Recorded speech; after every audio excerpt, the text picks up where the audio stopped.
Ne sont pas à craindre par ceux qui font le bien, mais par ceux qui font le mal. Désires-tu ne pas avoir à craindre l'autorité? Alors fais le bien et tu recevras des éloges, car elle est au service de Dieu pour t'encourager à bien faire. Mais si tu fais le mal, crains-la, car ce n'est pas pour rien qu'elle a le pouvoir de punir. Elle est au service de Dieu pour montrer sa colère contre celui qui agit mal. C'est pourquoi il est nécessaire de se soumettre aux autorités, non seulement pour éviter la colère de Dieu, mais encore par devoir de conscience.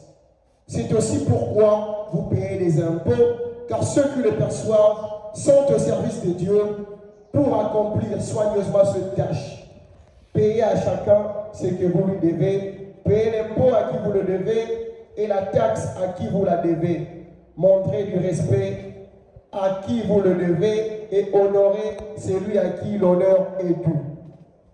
C'est donc par ces passages que nous disons qu'il faut respecter la loi. Si toute autorité vient de Dieu, et si la loi est faite pour réguler la vie en société, pour bâtir cette harmonie sociale, pourquoi ne pas la respecter? Et si Jésus-Christ, lui-même a reconnu l'autorité du gouvernement ou sinon l'autorité de la loi en disant rendez à César ce qui est à César et à Dieu ce qui est à Dieu. Mais il y a là une nuance à faire. Nous allons également nous baser sur un passage biblique encore qui montre que ce n'est pas dans toutes circonstances qu'il faut rester dans la loi. Je réalise que papa manque souvent de l'argent. Oh, mais qu'est-ce que je parle mal? À force de grandir, je réalise qu'il est vrai que papa puisse manquer de l'argent. Mais pourquoi doit-il en manquer? Pourquoi? Peut-être parce qu'il n'en cherche pas assez, ou peut-être que l'argent est nomade et qu'il est souvent en déplacement. Pourquoi? Je me pose tellement de questions. Ou peut-être qu'à force de grandir, je réalise que nous sommes aveugles et que nous ne voyons pas et que nous sommes aveugles, nous ne voyons pas que papa fait de son possible pour que nous puissions garder le sourire. À force de grandir, je réalise que la phrase suivante, je serai riche quand je serai grand, implique bien plus que de simples aspirations pour arriver à sa réalisation.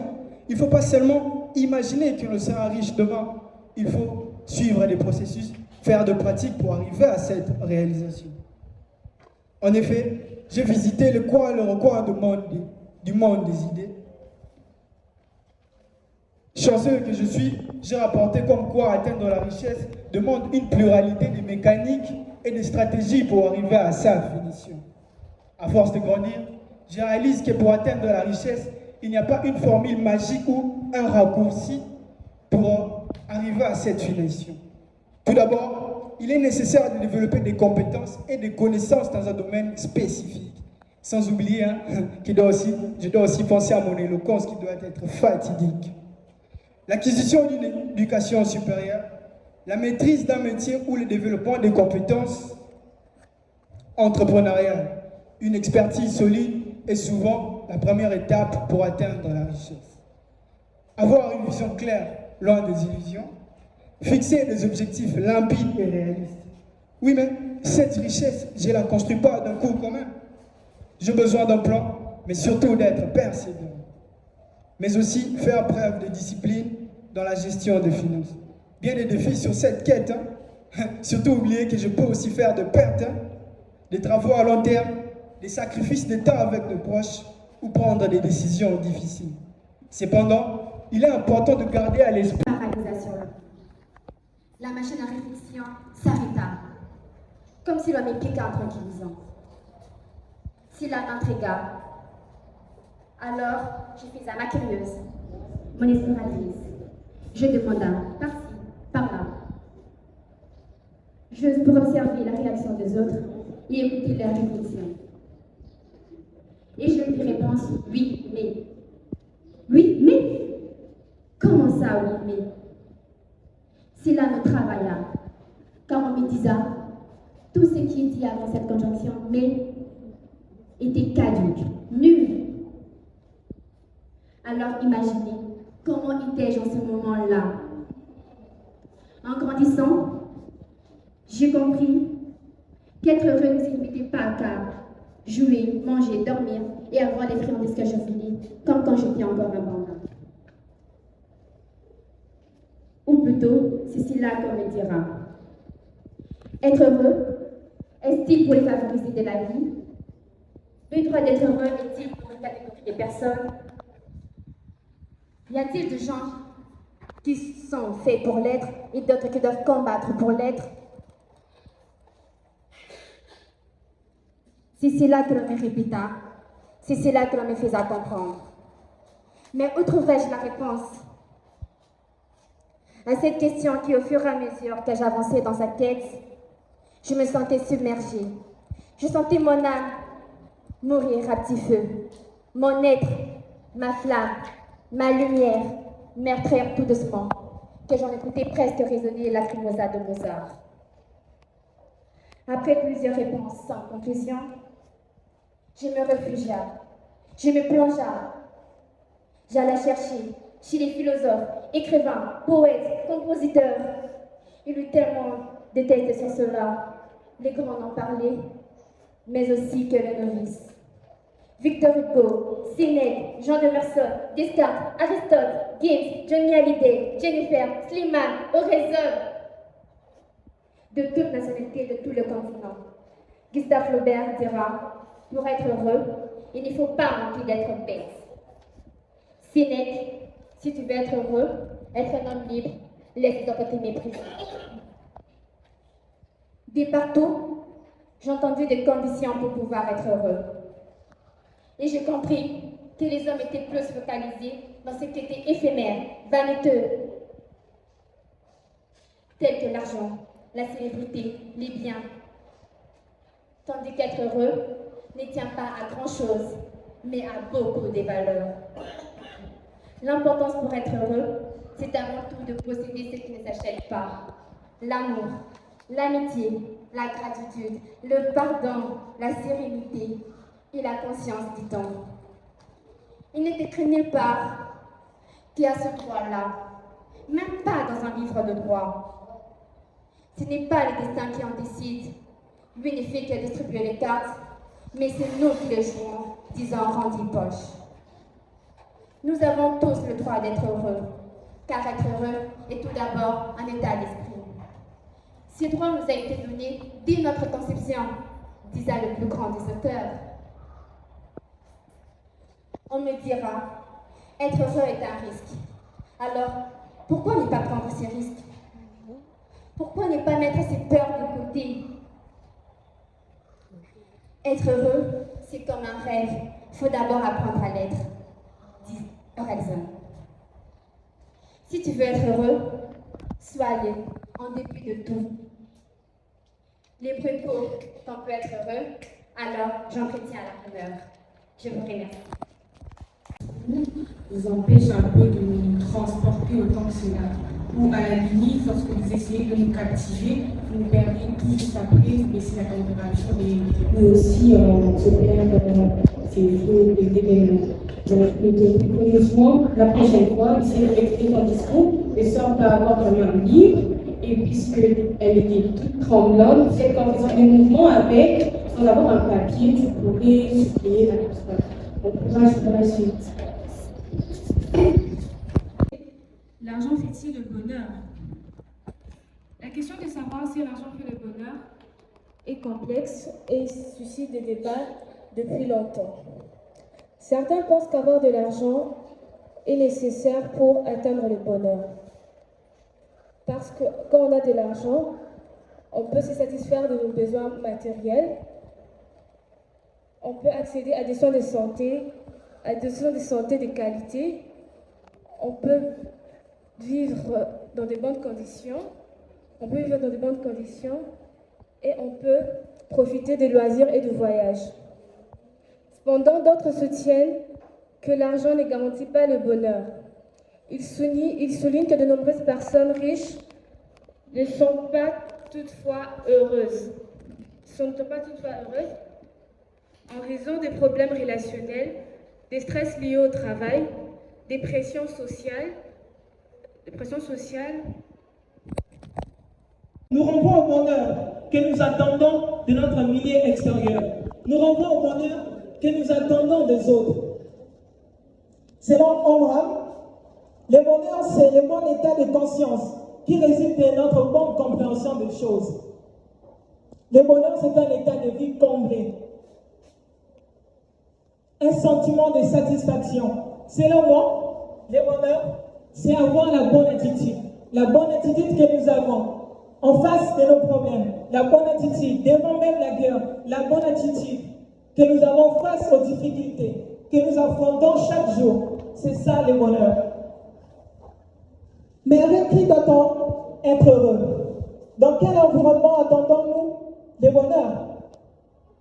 Étant donné que tout autour de nous, c'est la mélancolie, c'est la tristesse, c'est la désolation. On veut tous être heureux. Chacun d'entre nous ici veut certainement être heureux. Le bonheur, c'est notre optimum. Le bonheur, c'est notre idéal. Nous voulons tous être heureux. Mais dans la réalité, très peu y parviennent. Très peu y parviennent à saisir ce bonheur, ce joyau qui n'a pas de prix. Alors, qu'est-ce qui nous empêche d'être heureux? Qu'est-ce qui nous empêche d'avoir le bonheur? C'est nous-mêmes. Quoi? C'est nous-mêmes. Comment allons-nous attendre le bonheur des autres alors que nous-mêmes, nous ne voulons pas faire le bien tout autour de nous? Comment voulons-nous que le bonheur nous arrive alors que nous sommes en train de s'aimer le mal tout autour de nous? Dans l'homme, il y a le bien et le mal. Mais notre capacité justement à éviter le mal et à faire le bien, c'est là que se situera notre joie, c'est là que se situera notre bonheur. On va se débarrasser des sentiments maussades, notamment la haine, la jalousie, qui nous asphyxient et qui nous font suffoquer. Puissions-nous donc donner le meilleur de nous au monde, ainsi le bonheur viendra vers nous. L'homme n'aime pas le bonheur, son propre bonheur et le bonheur de l'autre. Avons-nous le droit d'être heureuse? Je vais parachever en disant, avons-nous le droit d'être heureuse ou avons-nous le devoir d'être heureux? Je m'explique en disant, doit-on attendre que les autres nous rendent heureux ou heureuses, ou nous devons faire sortir le bonheur qui vient de notre intérieur et ensuite le transmettre aux autres? Parce que bien évidemment, le bonheur commence toujours de notre intérieur et qui va finir par venir à l'extérieur. Je vous remercie. De simples promesses qui parfois étaient farfelues pour qu'elles se laissent bercer. Il suffisait de quelques promesses sans importance pour qu'elles se laissent endormir. Du reste, à mes 3 ans, je ne savais même pas qu'est-ce que signifiait le mot choix. Je ne connaissais même pas la définition du mot décision. À mes 4 ans, je ne savais même pas le sens que pouvait porter le mot changement. Mais vous savez, il est évident que si on ne grandit pas, on ne change pas. Si on ne change pas, on ne grandit pas. Et si on ne grandit pas, on ne vit pas. Ça paraît être fou, mais c'est vrai. Ça paraît vraiment être fou, mais c'est vrai. Grandir d'une façon physique et naturel. Mais grandir au vrai sens du terme est un processus continu. C'est un exercice auquel on se livre continuellement. Et pour être franc avec vous, je n'aime pas le fait que ça fait de grandir. Je n'aime pas cette sensation que ça procure de grandir. Parce que, vous savez, le défi, les responsabilités et les incertitudes qui accompagnent cette sensation peuvent parfois être éprouvantes. Cette sensation de grandir peut changer ma façon d'aimer. Que dis-je? Cette sensation de grandir a changé ma façon d'aimer. Les relations évoluent, les attentes changent et parfois cela peut être difficile à accepter. J'ai l'impression d'avoir perdu une certaine insouciance, avoir perdu une certaine innocence, et cela, de fois, peut paraître être difficile à comprendre. À force de grandir, je réalise que la vie n'est pas aussi simple qu'elle était comme quand j'étais enfant. L'innocence de l'enfance s'évanouit peu à peu, laissant place à une réalité parfois difficile à accepter. En grandissant, nous perdons cette capacité d'aimer d'une manière pure et inconditionnelle, comme nous le faisions lorsque nous étions encore enfants. Les responsabilités et les expériences de la vie nous ont façonnés d'une manière qui nous rend parfois incapables de ressentir un amour authentique.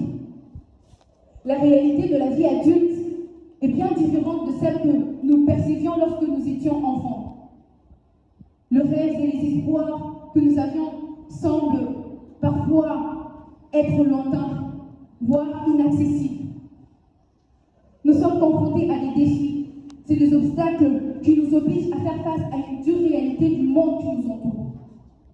Pourtant, malgré tout cela, il y a quelque chose de beau dans le fait de grandir. Nous apprenons à voir le monde sous un nouvel angle, à apprécier les petites choses qui nous entourent et à développer une compréhension plus profonde des autres. Nous gagnons en maturité et en sagesse, ce qui nous permet de naviguer à travers le haut et le bas de la vie avec plus de résilience. Alors oui, à force de grandir, je réalise que la vie n'est pas toujours facile, mais elle est précieuse. Nous devons apprendre à embrasser chaque étape de notre croissance, à accepter le changement qui survient et à trouver la beauté dans la complexité de la vie adulte. Merci. Le fric est-il indispensable pour nous rendre heureux? Mesdames et messieurs, en vos titres de beauté faciale respectifs, je vous invite, en commençant par le jury, venez et entrez dans ma tête pour qu'ensemble nous puissions répondre à cette problématique. L'argent, l'objet nécessaire pour tout homme, permettant de se procurer villas et voitures, voitures et villas, et tout autre bien matériel possiblement imaginable. Le bonheur, la joie du vivre, le bonheur, être heureux. Les inquiétudes, est-ce que l'argent nous épargne des inquiétudes? Mesdames et messieurs, ma réponse est plus claire qu'obscure. Bien sûr que non. Car la chose nommée problème qui nous cause du tort ne connaît pas de cause.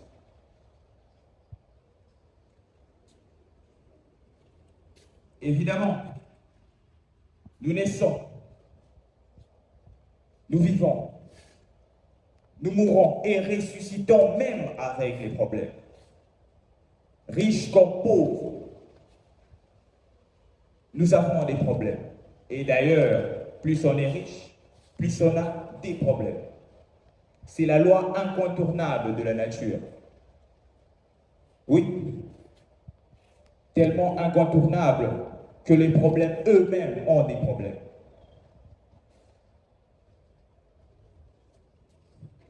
Oui, l'argent fait le bonheur. Ah bon?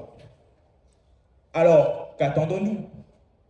Rampons, marchons, courons, faufilons-nous comme cette panoplie, cette meute, cette légion des cochons bien serrés, dans laquelle Jésus le Nazaréen eut jeté les esprits sataniques pour nous rendre auprès des féticheurs.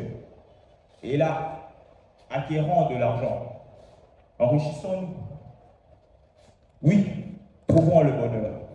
Et vous me direz qu'une avalanche d'insomnie quotidienne due aux songes cauchemardesques et aux cérémonies macabres représente le bonheur. Et vous me direz qu'une participation à une liste scénique des proches mourants et sacrifiés par contrat spirituel morbidement morbide représente le bonheur. Aucune.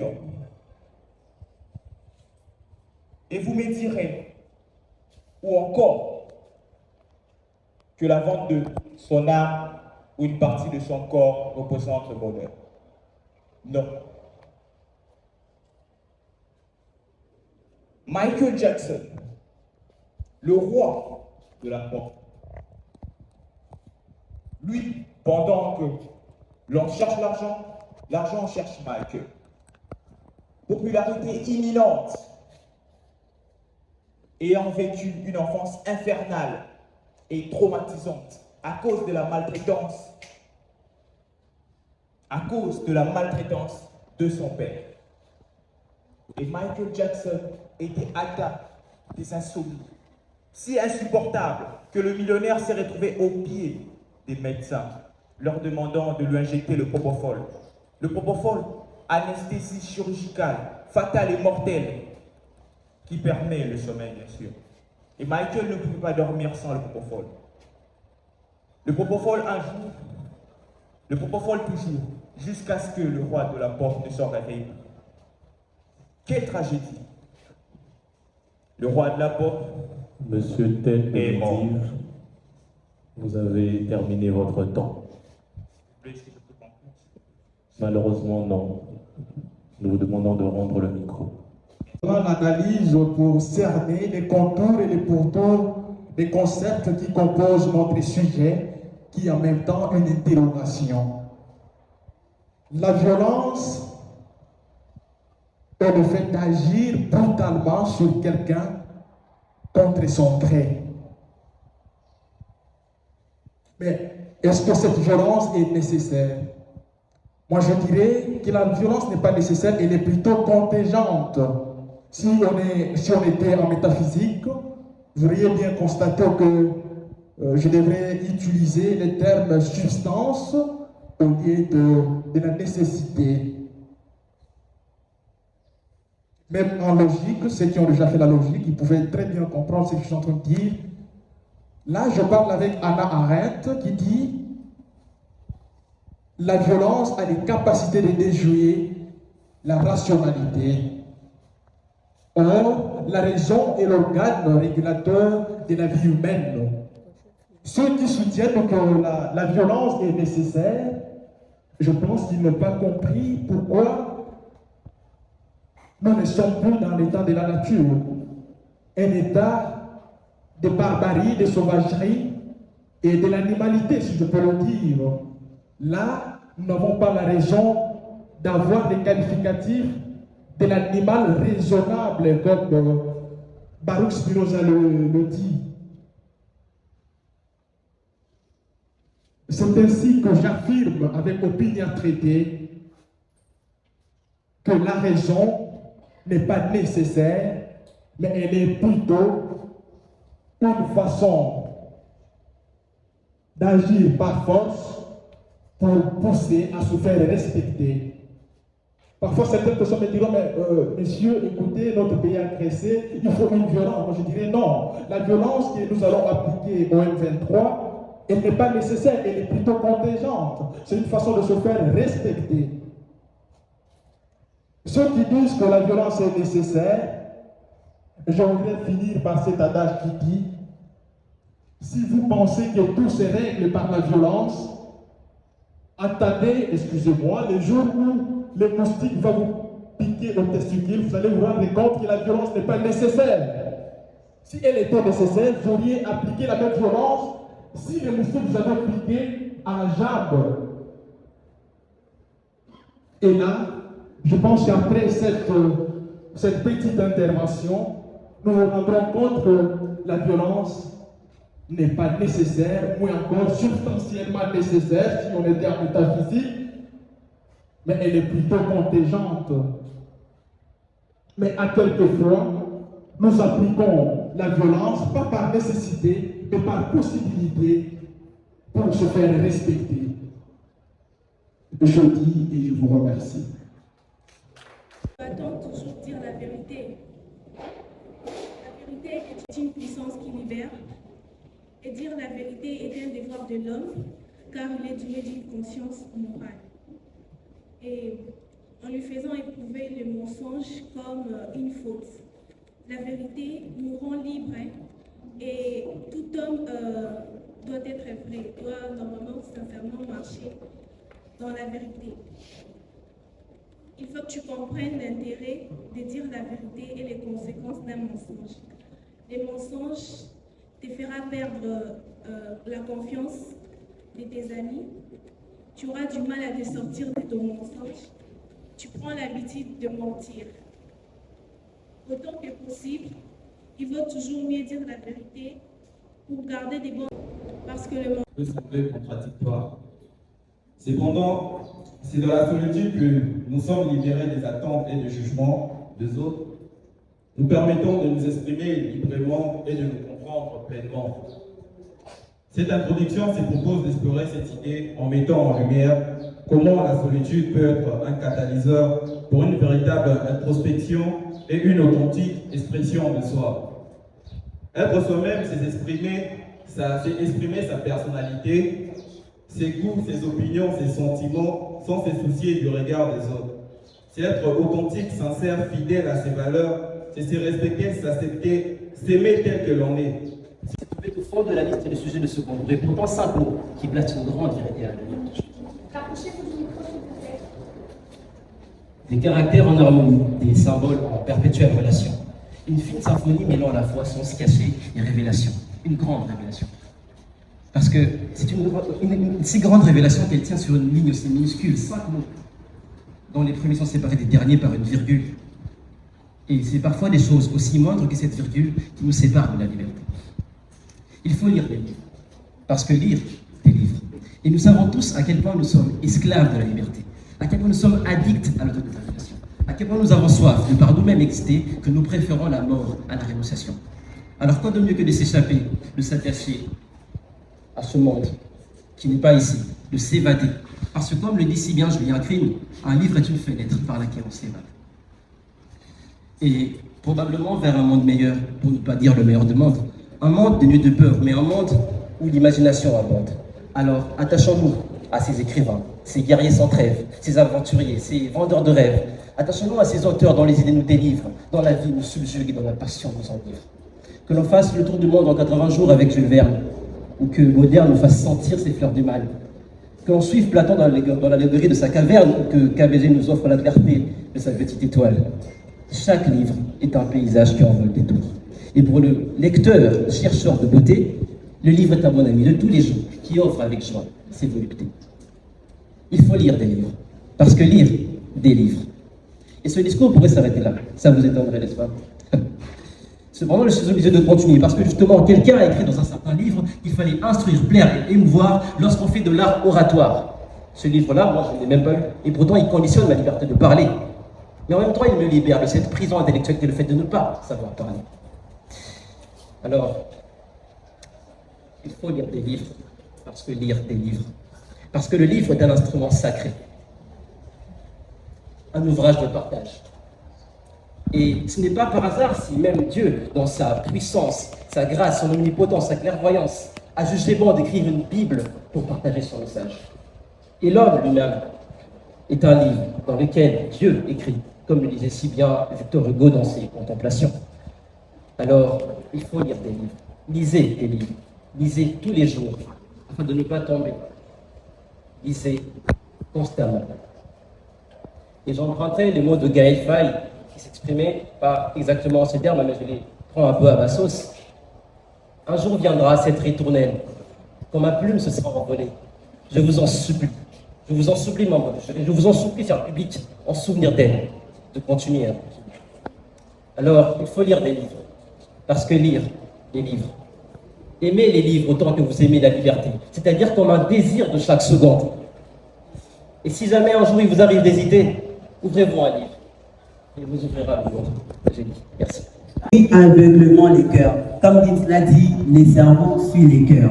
En vrai, les cœurs est comme un serpent. Je vais les prendre comme ça. Un serpent qui injecte du venin, ce venin c'est quoi? Ce sont des sentiments. Et ces sentiments empoisonnent les cerveaux. Ça empoisonne les cerveaux et ça lui arrache sa raison. Mais à quoi sert un cerveau sans raison? À quoi sert un cerveau sans raison? En vrai, les cerveaux, c'est comme un géant, mais au pied d'argile. Il suffit juste qu'il y ait un vent du cœur, un vent sentimental, pour qu'il soit par terre. Pour qu'il nous montre à quel point il est fragile. Bon, parce que c'est normal aussi, parce que le cœur est vraiment agile dans ses actions. C'est à cause du cœur. Si le cerveau n'a pas pu empêcher Adam et Ève de manger la pomme. Parce qu'ils pouvaient bien se rappeler, mais ils étaient épris de la passion, de l'amour, de la beauté que cette pomme dégageait. Et c'est à cause du cœur. Si le cerveau permet aux amoureux de se dire, sans toi je ne peux pas vivre. Où est la place de l'oxygène? Où est la place de l'eau? Pensez-vous que le cerveau l'a oublié? Non, il ne l'a pas oublié. Il est juste un type. Il ment. Il ne sait pas, en fait, il est trompé. Et c'est lorsque tu perds la passion, lorsque tu perds l'amour, que tu te rends compte que ce sont des stupidités. Tu te rends compte que c'est en ces moments, tu agissais sans raison parce que le cœur avait pris les déçus. Mais malheureusement, le cœur prend toujours les déçus lorsqu'il s'agit d'agir. Lorsque le cœur hausse les temps, la raison du cerveau s'éteint. Il devient calme, il reste silencieux, jusqu'à ce que le cœur se décidera de se taire. Et vu que je ne peux pas faire les choses à moitié, à la fin, j'ai eu un rencard avec les cerveaux. Je lui ai demandé, mais comment se fait-il, toi qui es si raisonnable, que tu te laisses autant tuer par les cœurs? Je suis très honoré de participer à ce concours Santé, Vie et Loquentia. C'est une initiative très louable de la part de notre chère université. Et en tout cas, même dans ce déroulement, on s'est rendu compte que les choses étaient bien faites. Et surtout, j'apprécie la prestation, au-delà de la prestation des candidats, de la prestation des membres du jury. Surtout dans leurs conseils, ils ont été très constructifs et ça, c'est vraiment très appréciable. Et par rapport à moi, personnellement, j'ai des ambitions de victoire, même si ce n'était pas ça l'idée au départ, mais au vu du déroulement du concours, je sens vraiment qu'il y a une chance, il y a une porte qui s'est ouverte et on va donner le meilleur de nous-mêmes pour obtenir justement le meilleur. Merci. Ce que je pense du concours, c'est d'abord, c'est vraiment un concours très très intéressant, d'abord du moins que c'est une première fois pour moi de connaître le concours de Loquentia à l'UCC, que j'ai fait 4 ans, c'est pour la première fois que j'y participe et que je connais ça. Mais du moins j'ai aimé puisque c'est un concours où qui veut que nous puissions connaître d'abord l'art de parler en public. Et la question à savoir si je pourrais gagner, si la chance est à m'écouter, je pourrais peut-être remporter. Mais au cas où la chance n'est pas à m'écouter, que je ne remporte pas ça, au moins j'aurais appris à appliquer certaines choses à pouvoir parler en public. Alors je trouve que ce concours est une très très belle aventure et je trouve que c'est très bien pensé de la part des organisateurs de nous avoir permis à nous étudiants de dévoiler nos potentialités dans l'art oratoire et c'est très intéressant. Il y a beaucoup de bonnes surprises qui viendront.